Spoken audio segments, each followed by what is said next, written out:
What's up, everyone? Sergeant Edward here, and today, and it's last week or something like that, I've been having insane technical difficulties. Like, seriously, what the heck is wrong with everything?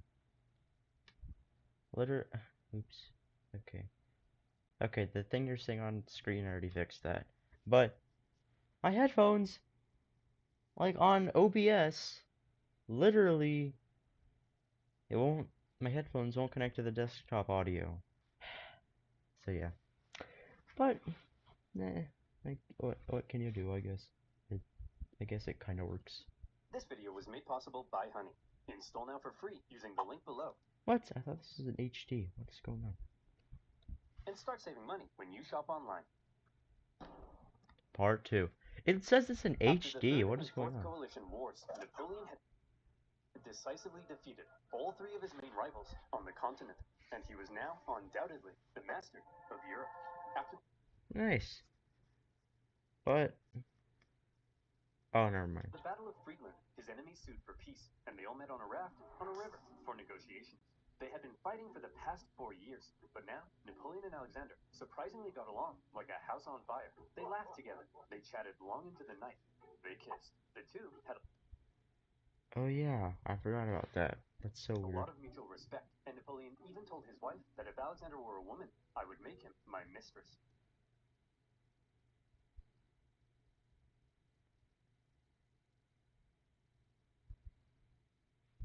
What?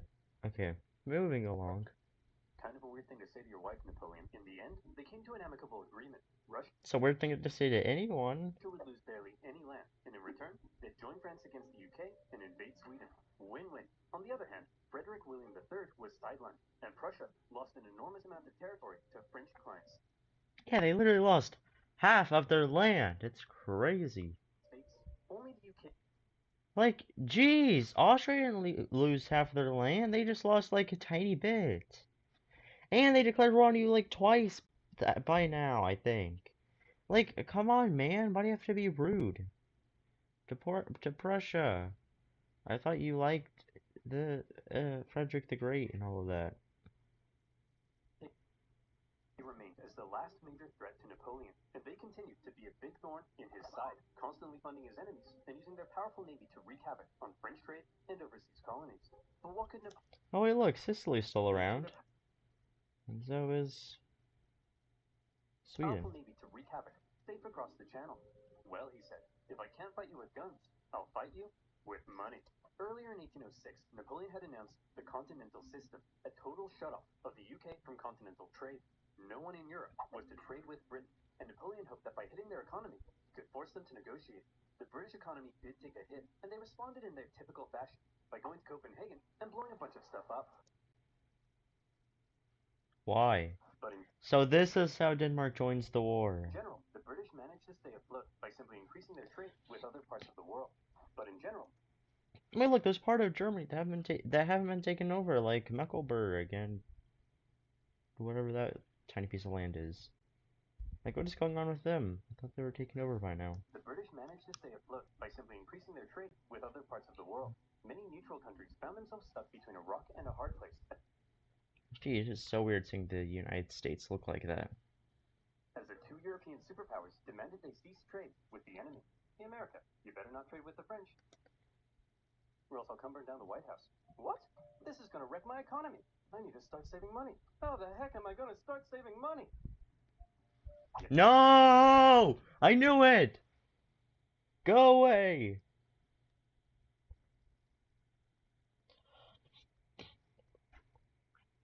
On your online shopping. Now, where were we? Oh yeah, making peace with the Russians, a continental blockade, and blowing up Copenhagen. Sick of being blown up for doing almost nothing, and under significant pressure from Napoleon, the Danish officially sided with France. But Napoleon's blockade had the biggest effect on continental Europe, who were now cut off from a major trading partner, one that controlled the seas and held a rich, growing empire. And a lot of countries didn't fully comply. Portugal, a traditional British ally, refused to take part. No problem. Ew. Napoleon sent an army and invaded. But it wasn't just Portugal. Many of Napoleon's allies were... What is that border gore? Why is there like a light blue and then a dark blue? Like, what? Also Why? I'm so confused. Is one part occupied by Spain and the other part like a vassal state? What is going on? Fact, Your Majesty, it seems that Spain isn't properly enforcing a blockade. Spain? Why not? Well, it appears they've been trying to find a way out of being your ally since they lost their fleet at Trafalgar. What is with these people? It's almost like everyone's only pretending to be my ally because they know otherwise I'd beat them up. Do I even have any real friends? Are you my friend, Pierre? Say yes or I'll slap you. Napoleon had come to mistrust his ally to the Jeez. south. And in particular, What Napoleon the thought the heck? Spanish royal family were an incompetent mess. All right, Carlos, you've got to get it together. How can I trust you when all you do is go hunting? Meanwhile, you let this ambitious nobody who dislikes me run the country. And you seem to be the only person in the universe who doesn't realize he's boinking your wife. And what's worse, who the heck are you? I'm the king's son. I just overthrew my dad. So, actually, now I'm the king. You people are the biggest cluster of shameless, narcissistic idiots and all around just the worst people I've ever met. You have Jeez. ship's choice award. French forces, many having conveniently already entered Spain to invade Portugal, Hmm. occupied Spanish forts, and Napoleon invited the Spanish royals to France to help mediate their differences. Oh my god. All right, we're here with the royal family of Spain. So, Fernando, What is this? Why? Why? you've been accused of plotting against your father and vying for the Spanish throne. What do you have to say for yourself? Well, Napoleon, I just think great. Well, I've got the test results right here. Fernando, in the case of the Spanish throne, you are not the king. What is this? And Carlos, you are also not the king. His brother is the king. Joseph. I'm the king. Oh. Okay. The cage. What the Actually, heck? Napoleon made his brother the king, but Yeah, exactly. for all intents and purposes, Spain was now his puppet. He expected the Spanish people to be over the moon at the removal of their unpopular royal family. Imagine his surprise when it turned out that people don't really like to be subjugated by a foreign power. Yeah, and like, especially when they were like, brutally beaten down. Like whenever they tried to protest or rebel or something like that. Least of all, one who had previously attacked the Catholic Church. And so the people of Spain revolted. Wait, what? Previously attacked that people don't really like to be subjugated by a foreign power. Least of all, one who had previously attacked the Catholic Church. But isn't France Catholic? What? And That's so the weird. people of Spain revolted. Brutal fighting broke out as bands of armed Spaniards ambushed French troops across the kingdom, and vicious atrocities were committed on both sides. Oh my gosh, this freaking painting is shown so much. In addition to fighting the regular Spanish and Portuguese forces, the French had to contend with tens of thousands of guerrilla fighters throughout the Spanish countryside. The British even took the opportunity to land an army led by the future Duke of Wellington. And now, British forces were defeating French ones on land. Napoleon briefly went to Spain Dang. in person, and he did drive back the Allied armies, but before long, his attention was needed elsewhere. Oh boy, Russia. The whole thing became a nightmare for the Emperor. He excelled at traditional warfare, but this was something more akin to Napoleon's Vietnam. The whole conflict would keep hundreds of thousands of French soldiers and resources bogged down for years. Napoleon was never able to break the will of the Spanish people, and this problem weakened his position in Europe. Hey, friend. Oh wait, I'm stupid. Russia's not gonna come yet. That's dumb. Oh my god. Austria. The thing about Austria, like it wasn't like this. Austria was Want to go preparing to war with Napoleon again? for a long time. They were modernizing their stuff. They were modernizing their military tactics and everything. Um and that's why they seem to do a lot better against Napoleon, even though they still lost this time around. Also, that's why Prussia, after the Napoleonic Wars, became such a power, defeating freaking France, Denmark, and Austria, because of because they updated their tactics. Oh, I don't know, Britain. He's already whomped me 3 times. I'll give you a bazillion pounds. Well, okay. Seeing that Napoleon was now caught up in Spain, and with some British funding, Austria decided maybe, just maybe, this time, they'd have a chance. So did they?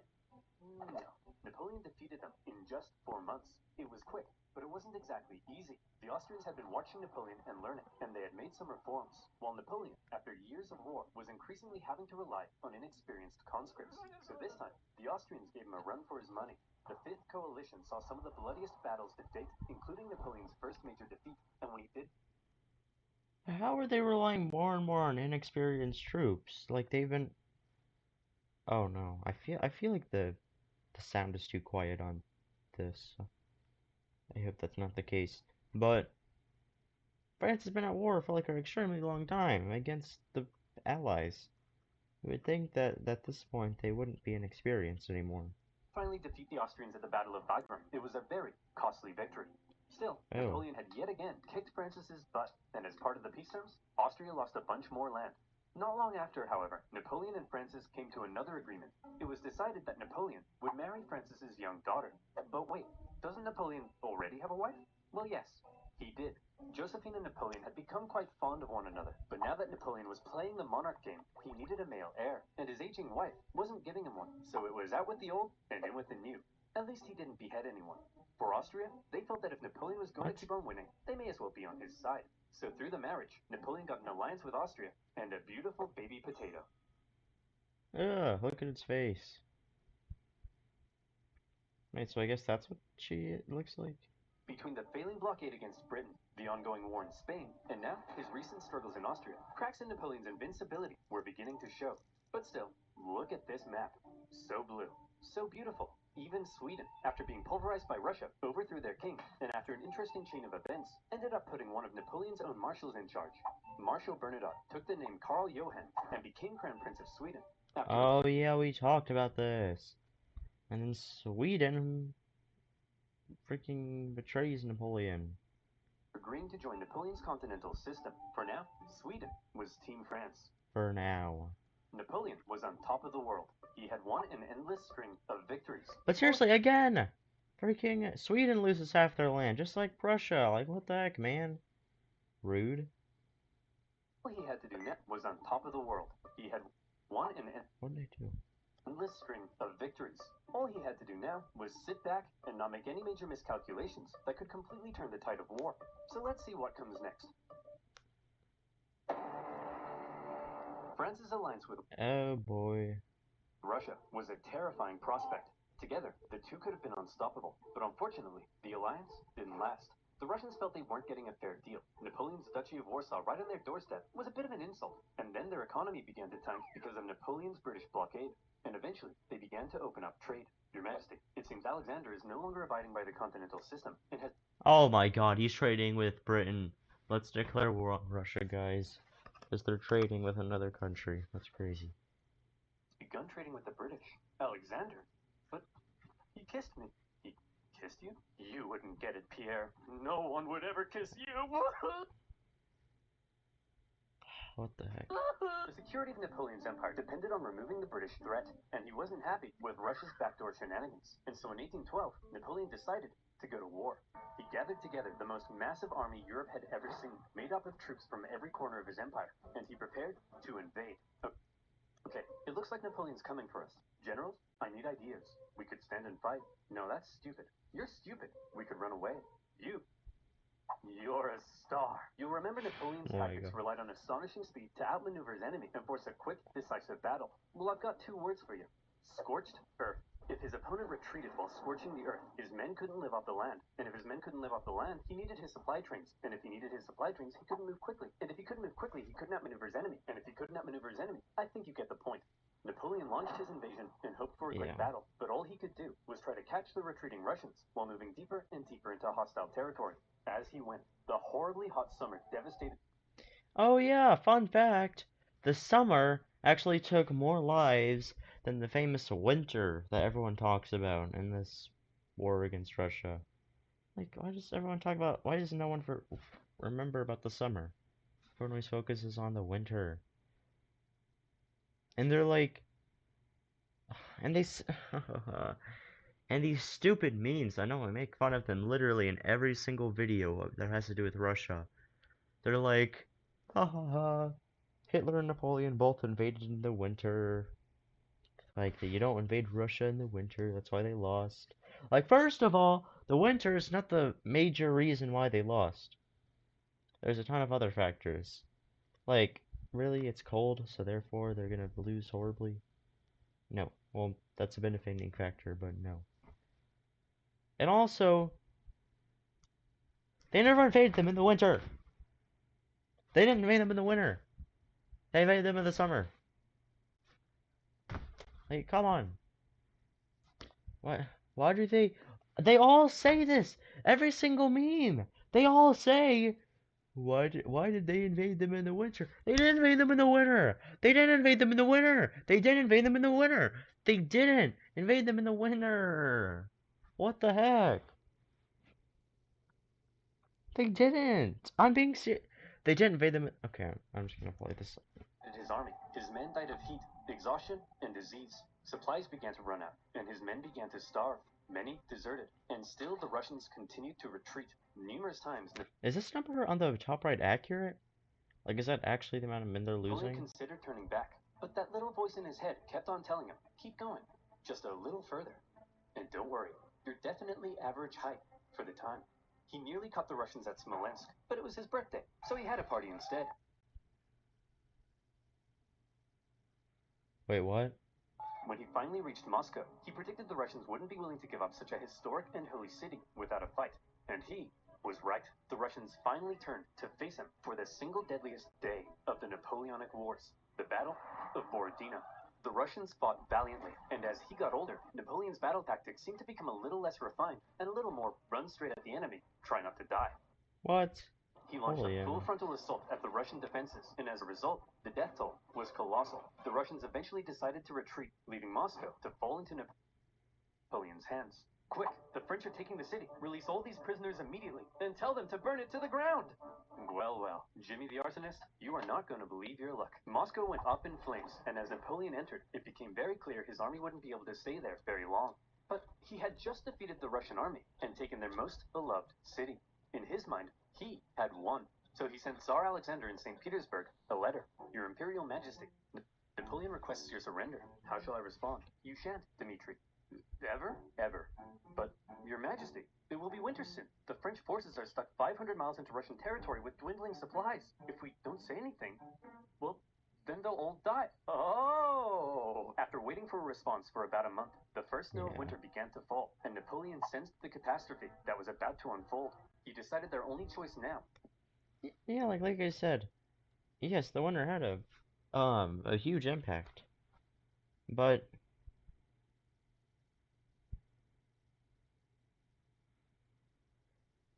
it was not the main factor for all of this, for, but, but just the winter alone was not why they lost. That's what I'm trying to say. Yeah. Okay. Was to get out. And that's when it happened. It got cold. Stupid cold. His glorious invasion had just become a race for survival. As the Russians realized the French were fleeing for their lives, they began to close in on their supply line. Oh Men no. froze to death, their horses as well. There was starvation and disease. The injured. Yeah, like combined with the winter, it was literally just this humongous retreat, which made things even worse. Like this unorganized, huge retreat. Like, and something that French troops had not had to experience because they were so used to winning. Like, it was a major hit to their morale. And dying could only be left by the side of the road, as it was too slow to try to carry them. And all along the Whoa. way, the dreaded Russian Cossacks stalked the bleeding French army, and every now and then swept in for a quick attack. Napoleon, fearing capture, kept a vial of poison around his neck. At one point, the Russian armies nearly trapped him against the Berezina River, but a little Napoleon cleverness gave him the old Geoffrey juke, tricking them into thinking he was going south and then escaping across rapidly built pontoon bridges to the north. When the Russians realized where he was and began to close in, the French burned the bridges before everyone could cross. Hundreds drowned. Before everyone could cross. And thousands were captured. At this point, Napoleon got wind of plots Well, at least it's better than them all being captured. against him forming in Paris, so he abandoned his men and went back to France. The remaining French stragglers made it across the border. It's been estimated over 600,000 men went into Russia. less than 100,000 returned. Whoa. Napoleon was now in a very precarious situation. His army had just been obliterated, and the other European leaders smelled blood. Here was an opportunity to take advantage of a weakened Napoleon, regain territory and influence, and liberate Europe from his dirty French paws. And so they began to turn. Prussia soon broke their alliance and switched sides, while Austria declared neutrality. Even Sweden, led by one of Napoleon's old marshals, joined the Allies, partly due to Napoleon's earlier invasion of Swedish Pomerania. The War of the Sixth Coalition had begun. Whatever happened to Swedish Pomerania? What happened to that little piece? Also, look, Mecklenburg and that one other part are now part of France and the Confederation of the Rhine. What happened? Coalition forces had been reforming their armies, and they were now much better. And the UK had also significantly amped up its financial aid to its continental allies. Their armies quickly advanced through Poland and into Germany. In Paris, Napoleon was understandably freaking out. He needed to put together a new army fast, and he called up over 100,000 new conscripts, mostly teenagers. He also put his factories into over 100,000 new conscripts, mostly teenagers. What? He also put his factories into overdrive, and he was like, you, make more rifles. You, build new cannons. You, make more horses. I don't make horses. Then who makes horses? Horses make horses. Explain how. Well, when it... What the heck is this? Daddy horse and a me horse love each other very much. Yes, go on. Well, then the daddy horse... Sorry, Napoleon. You're 43. I thought you'd know this stuff. Don't touch me. I'm gonna be sick. As it turned out, Napoleon's lack of horses would take the biggest toll on his army, since his tactics relied... Oh yeah, his tactics are all about outmaneuvering the enemy. And yeah, not only does that limit to them getting supplies quickly, but it also limits how they can attack. And horses are really good for shock attacks against the enemy, or in flanking maneuvers and stuff like that.